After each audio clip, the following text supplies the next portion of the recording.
Congresswoman Jasmine Crockett felt utterly humiliated.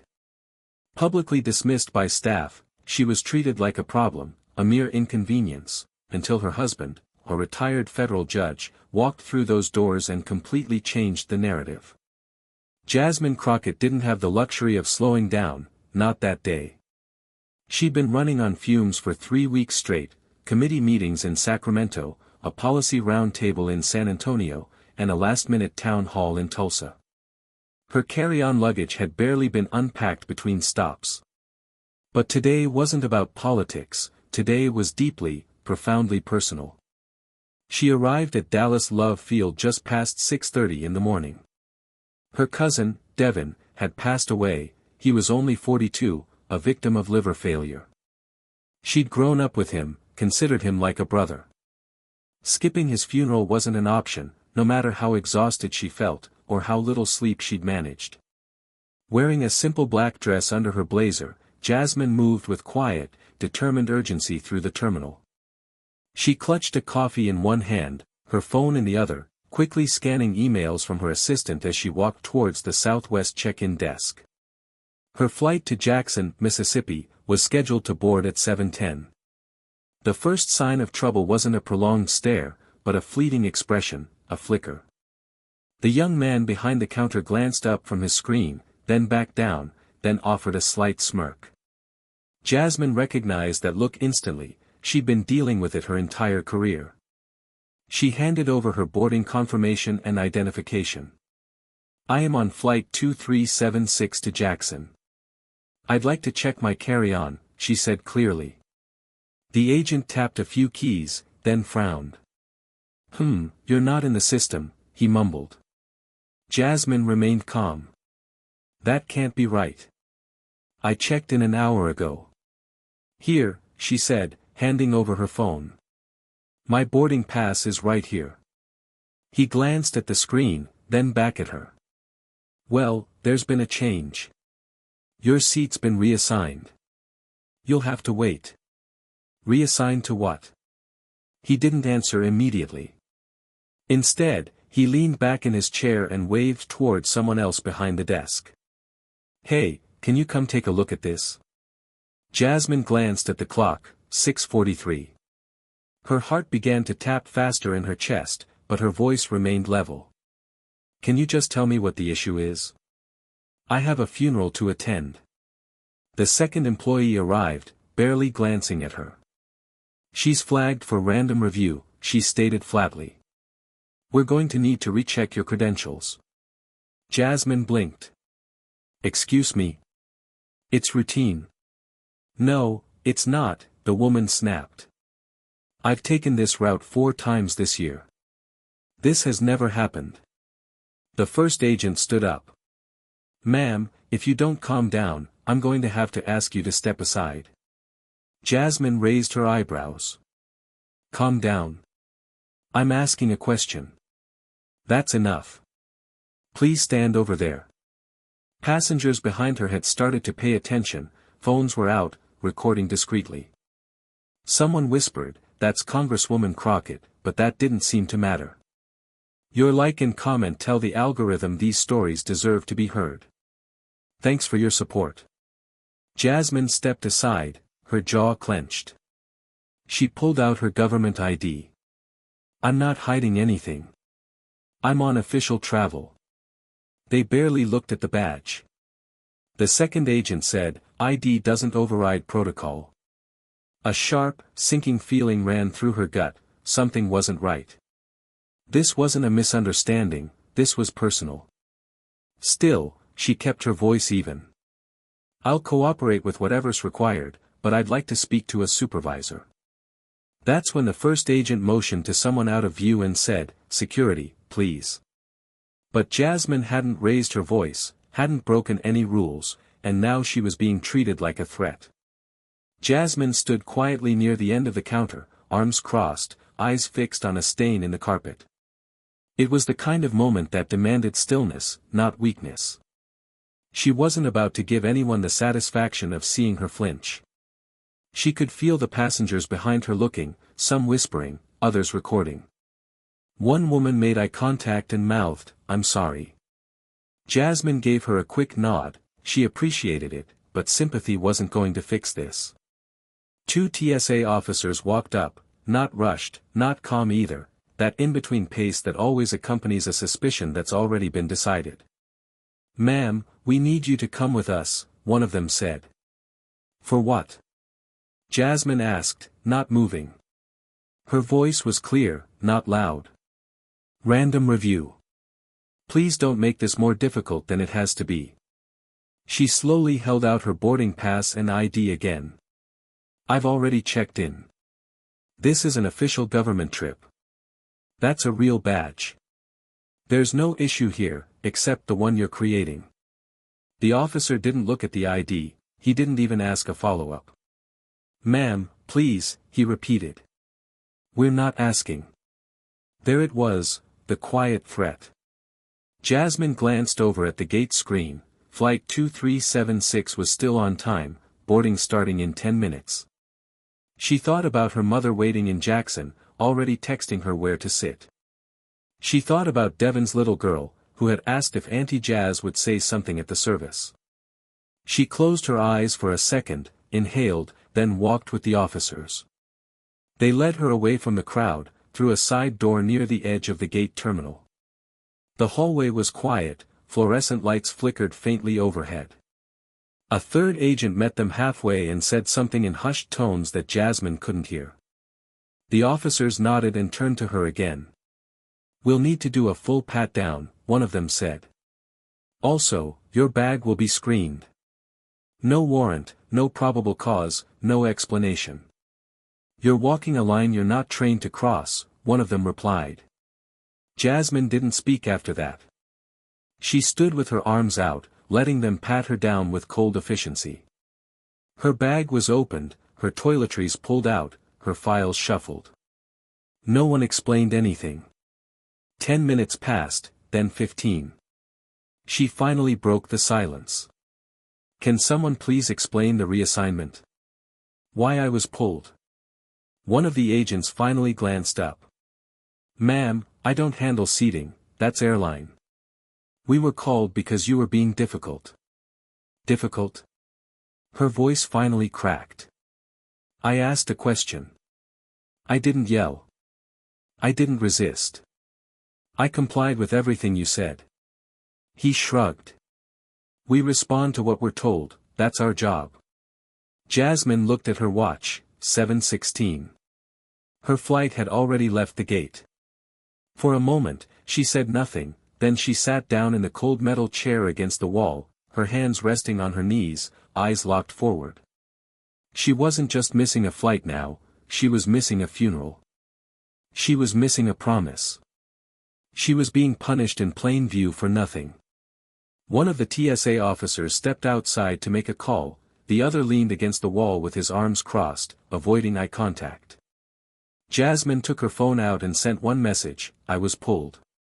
I missed the flight. I need you here." She hit send and waited. But the next person who walked through those doors wouldn't ask questions the same way Jasmine had, he wouldn't need to. Franklin Rhodes had always walked with quiet authority. He didn't need attention to know his presence was felt. 30 years on the bench had taught him that tone often mattered more than volume. Still, when his wife texted him just 3 words, "I need you," something in his chest tightened. He was already in the car, not far from the terminal. Jasmine had insisted he didn't come inside earlier, said it was a short flight, nothing to worry about. But something had gone wrong, and when she said, "need," she meant now. Back inside the terminal, Jasmine sat alone. The TSA officers had moved a few steps away, now whispering among themselves while trying not to glance in her direction. Her bag was half-zipped, her paperwork scattered back into it without care. She had repacked it slowly on her own, as they watched her. Her blazer was wrinkled, her hair, once neatly pinned, now fell in loose curls around her face. She looked composed, but beneath it, a quiet fire was burning. The same airline agent who'd flagged her earlier now stood near the corner of the hallway, arms crossed, eyes on the floor, like he was waiting for this part to just be over. The one who called security hadn't come back. At 7:36, the automatic doors opened. Franklin stepped in, wearing a dark gray coat, black slacks, and a maroon scarf that Jasmine had bought him last Christmas. His walk was measured, his eyes sharp. Jasmine stood when she saw him. She didn't speak, she didn't need to. He looked around at the agents, the officers, the mess on the table, then he looked at his wife. "Are you okay?" She nodded once. He turned to the closest TSA officer. "Who's in charge here?" The man hesitated. "Sir, can I ask who you are?" "I'm Franklin Rhodes, retired federal judge, Ninth Circuit." "Who's in charge?" The officer blinked, caught off guard. One moment." Franklin turned to Jasmine. "What happened?" "I questioned a change in my seat. They said I was disruptive. I showed ID, they didn't care. Then I missed my flight." "Did you raise your voice?" "No." "Make a scene?" "No." The officer came back, now accompanied by a supervisor with a lanyard and walkie-talkie. The supervisor extended a hand halfway. "Judge Rhodes, we were unaware." Franklin didn't take the hand. "Why was my wife's seat reassigned?" "I'd have to check with the gate." The supervisor nodded and scurried off. Franklin turned back to the agent at the desk, the same young man who had smirked earlier. What was your reason for calling security?" She wouldn't stand down. She asked why her seat was changed." "Yes, but did she shout?" "No." "Did she threaten anyone?" "No."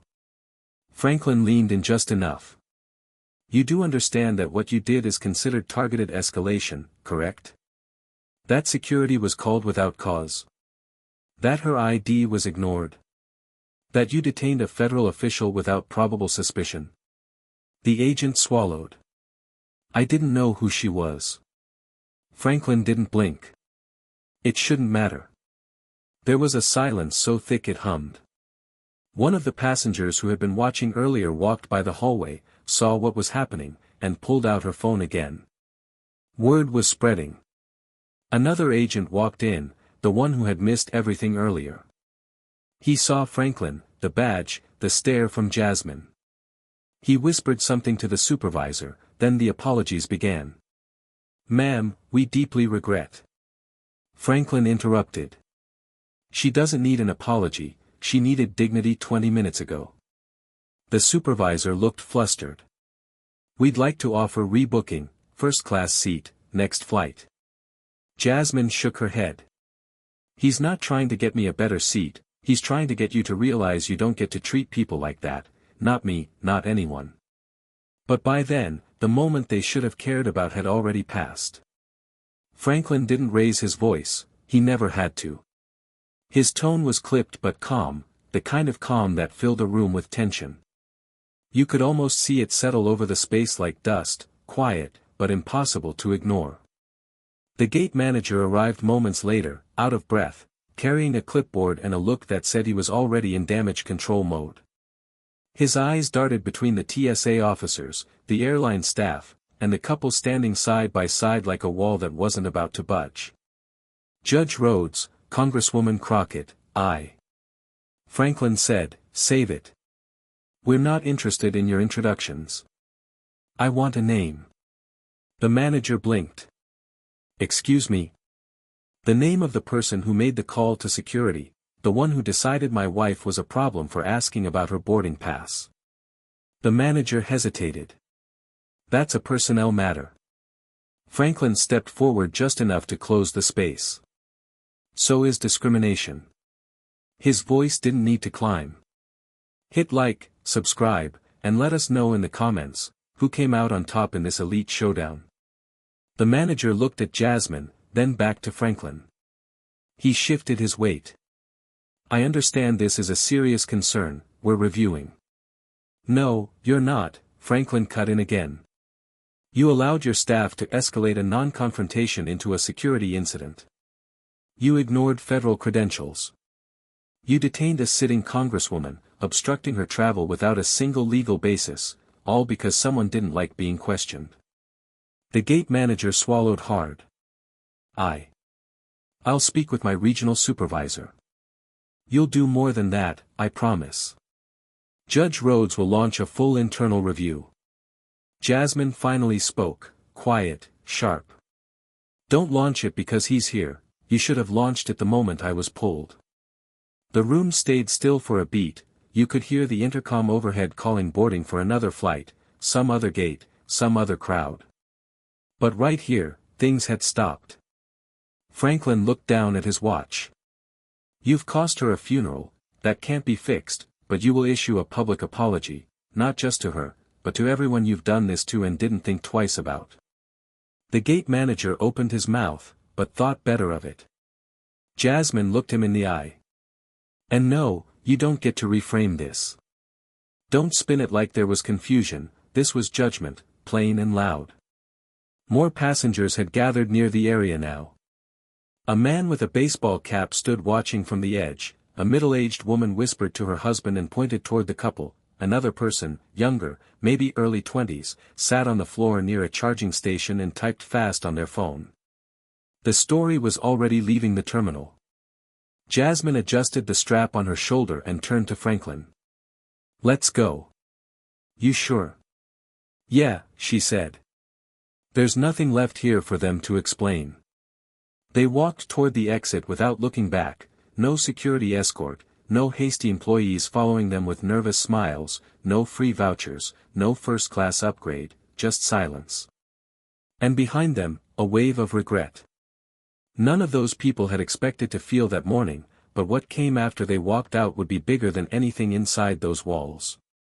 By the time Jasmine and Franklin reached the parking lot, her phone had already begun buzzing with missed calls and unread messages.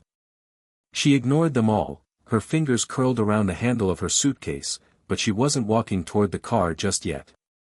She needed air, not just oxygen, space to cool the fire crawling up her chest. Franklin stood beside her, calm as always, watching the terminal doors like they still owed him an answer. They didn't expect me to show up, he finally said, his voice low. They didn't expect anyone to care, Jasmine replied. He glanced at her. You okay? She nodded, but it was one of those nods that carried weight, not the kind that meant, yes, the kind that meant, I'll be okay later. Inside the terminal, the ripple had already begun. Videos were online, one caught the exact moment Jasmine had been walked out of the gate area, her head high, arms by her sides, surrounded by officers who wouldn't meet her gaze. Another clip showed Franklin demanding names. It was spreading faster than any apology could catch up. In a small break room near the back of the Southwest office, the young gate agent sat slumped in a chair, his name tag read, Cullen. His hands were clasped tightly, staring down at the floor. The manager stood by the door, arms folded. You could have just moved her to a new seat, the manager said quietly. That's all she asked. I didn't know who she was, Cullen muttered. You don't get to treat people like that, whether you know them or not, the manager said. I thought she was being difficult. She asked a question, that's not a crime. Cullen didn't respond, he didn't need to. The weight of it was sinking in now, not just that he'd messed up, but that everyone had seen it, that the face he rolled his eyes at belonged to someone who knew how power worked because she'd earned hers without ever raising her voice, and now people were watching every misstep, every word. Outside, Franklin leaned on the back of their car while Jasmine stood near the trunk, finally reading the messages on her phone. One from a staffer in D.C. said a journalist had already reached out, another from her aunt in Jackson, he would have been proud of you, Jazz. Don't let them make you small. Jasmine took a deep breath. They'll try to spin this, Franklin said, but it's already public.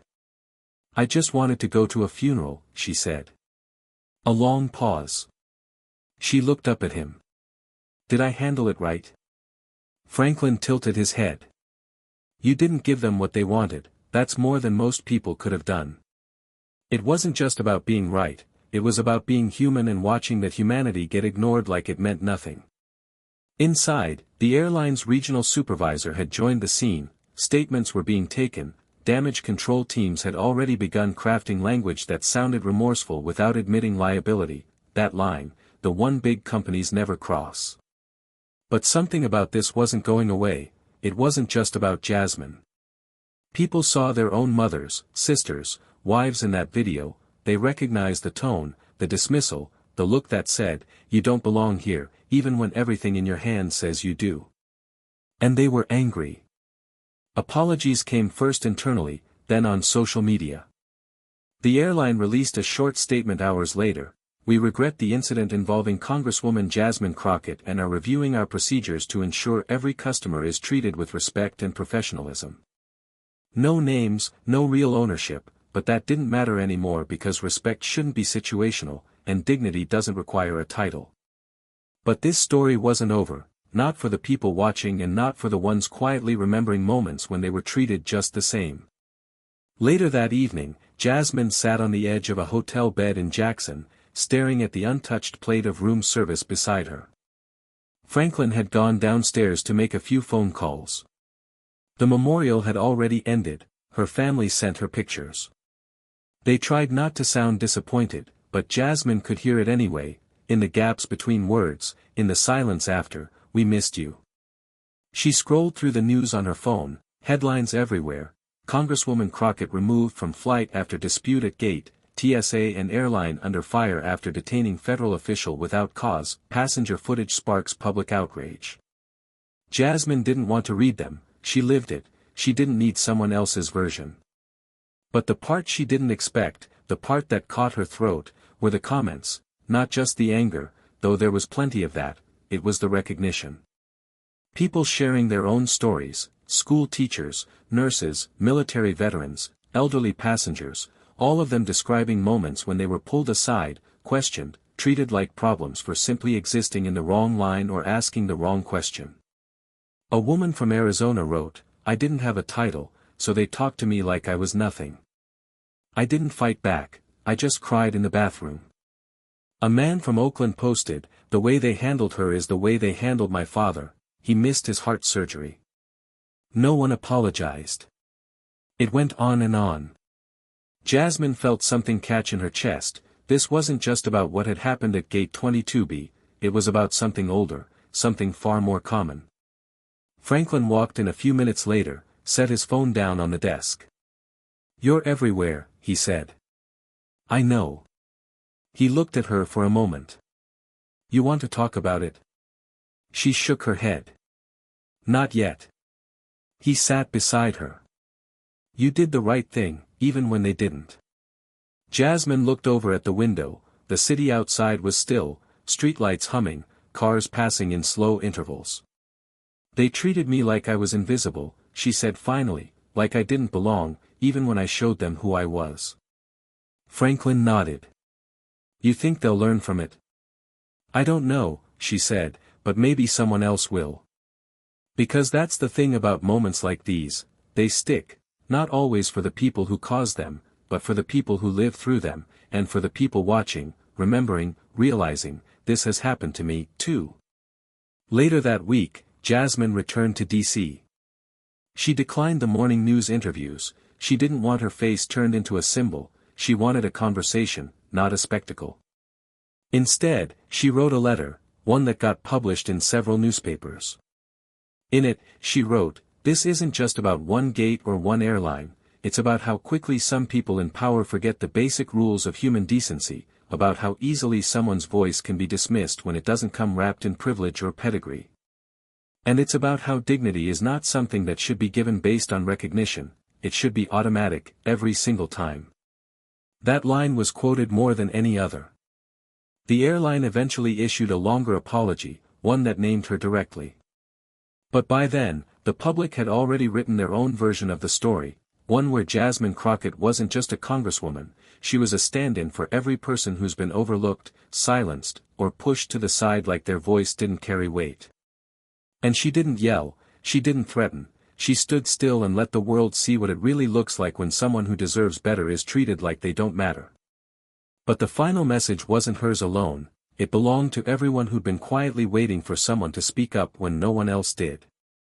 A week later, Jasmine Crockett sat alone on a bench outside Union Station in Washington, D.C.